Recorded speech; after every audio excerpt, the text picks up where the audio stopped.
Hello, everyone, and welcome back to the Language Arts Gallery.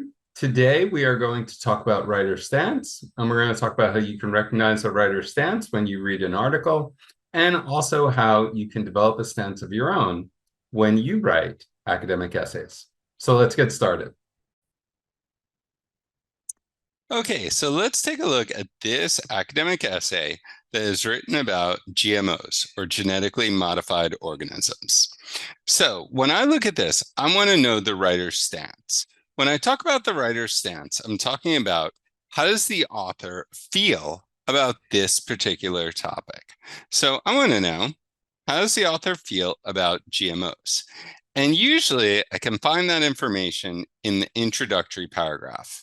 And I want to go ahead and I want to look at the last sentence of the introduction because I know that's the thesis statement. I know that's where the author is likely to tell me his or her opinion. So here I can see the thesis is, I firmly believe the use of GMOs should be banned. So right there, I have a really clear indication of what this writer's stance is. So if you want to go ahead, you can pause the video and you can read through this essay and you can look at why the author feels the way he does about GMOs. So let's go ahead and let's take a look at the reasons that he gives to support his arguments. Now, knowing the structure of an academic essay, I'm going to look at the body paragraphs here, and I'm going to look at the topic sentences so I can understand why the author feels the way he does. So I can see first, GMOs can harm biodiversity. Additionally, there are concerns about the long-term effects of GMO consumption on human health. Further, GMOs can lead to the development of pesticide-resistant insects and herbicide-resistant weeds. So right here, the author is giving me 3 reasons that tell me why he or she thinks that GMOs should be banned. If I look up here in the introduction, I can see here that the author outlines those 3 reasons as well. So, at what point in the essay does the author really tell me what his stance is? Well, we talked about that right away in the introduction. He says, I firmly believe the use of GMOs should be banned. So he starts out by saying, yeah, they're a prominent part of modern agriculture. But, so I see that transition word right there. I know that he's going to introduce an alternative viewpoint. They've raised concerns about the potential negative impact on our biodiversity, health, and environment. Okay, so let's take a look at the structure here. I already identified the thesis statement, right? I said that the thesis statement was, I firmly believe the use of GMOs should be banned. So right there, I've got my thesis statement. I want to know, where is the thesis map? Remember, the thesis map is the 3 big points that the author is going to argue in support of the author's thesis. And I want to see this in the introduction before the thesis statement, right? The thesis statement is going to be the last sentence of the introductory paragraph. I want to see the thesis map before that. So very often writers will introduce a topic and then they'll follow that up with their thesis map. And that's what this writer does. He says, but they raise concerns about the potential negative impacts on our biodiversity, health, and environment. So right there, that's the thesis map. When I'm reading this essay, I know that those are the 3 main points that this author is going to argue in support of his or her thesis. So where are the topic sentences?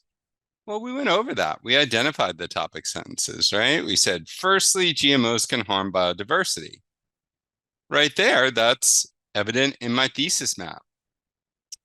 There are concerns about the long-term effects of GMO consumption on human health. Furthermore, GMOs can lead to the development of pesticide-resistant insects and herbicide-resistant weeds. So here he's talking about the environment, right? So all 3 of those things are present in my thesis map. So the author gives a clear indication of what he's going to be arguing. When I look at the thesis map and I look at those three main concerns, I can also find them in my conclusion. If I go back to my conclusion, I know that a good academic writer is going to summarize his or her reasons in support of the thesis, and that's exactly what this writer does. He says biodiversity, human health, and the environment right there. He summarizes the main points. So what transitions or signposting do you see in this essay? Well, I see, firstly, additionally, furthermore, and in conclusion. Okay, so in all of those instances, the author is indicating the first reason, an additional reason, and a further reason why he thinks that GMOs should be banned. Then the author indicates that he is concluding the essay by saying, in conclusion. Okay, so here, the author indicates something that would be in favor of GMOs. So he says, while GMOs undergo testing before approval, some argue that the full scope of potential health risks may not be understood. So he's presenting an argument in favor of GMOs, but then he's refuting it by saying that some argue that the full scope of the potential health risks may not be understood. So again, another sequencing word there, another transition word. Okay, so different ways that the writer can show his or her stance. Well, writers can feel passionate, they can feel indifferent, they can feel objective, they can feel critical. They can feel really any number of ways. There's no limit on the adjectives that we can use to describe an author's stance. When I look at this author's stance, I would say that this author is fairly passionate. I also think that this author is quite critical of GMOs. I certainly don't think that this author is objective because the author is really not presenting any arguments that show that GMOs could be positive. So he's not really presenting a balanced argument. So one way that we can recognize the writer's stance is through the writer's tone. This involves their word choice, their sentence structure, and the side of the issue that they choose to focus on. And we just saw that when our writer really focused on the negative aspect of GMOs. That really made his or her stance clear. So let's take a look at the language used here.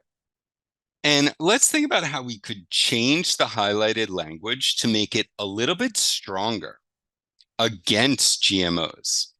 So he starts by saying genetically modified organisms have become a prominent part of modern agriculture, but they raise concerns. I can change raise concerns to raise serious concerns about their potential negative impact. Anytime I say potential, I indicate that it might happen. I could change this to their clear negative impact. Firstly, GMOs can harm biodiversity.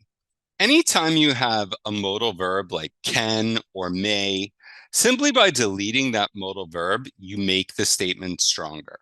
So I can say GMOs harm biodiversity, or I can say GMOs cause serious harm to biodiversity.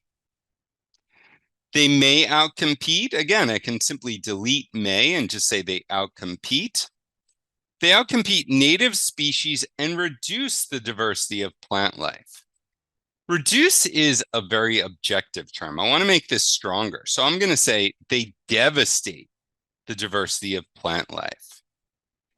And disrupt has a very negative connotation. This can disrupt natural ecosystems, but I want to make it even stronger. So I'm going to say they destroy natural ecosystems. Okay. Okay, thank you guys so much for joining us for that video. Please remember to click like, subscribe, and comment on the video, and I'll see you guys next time at the Language Arts Gallery. Bye.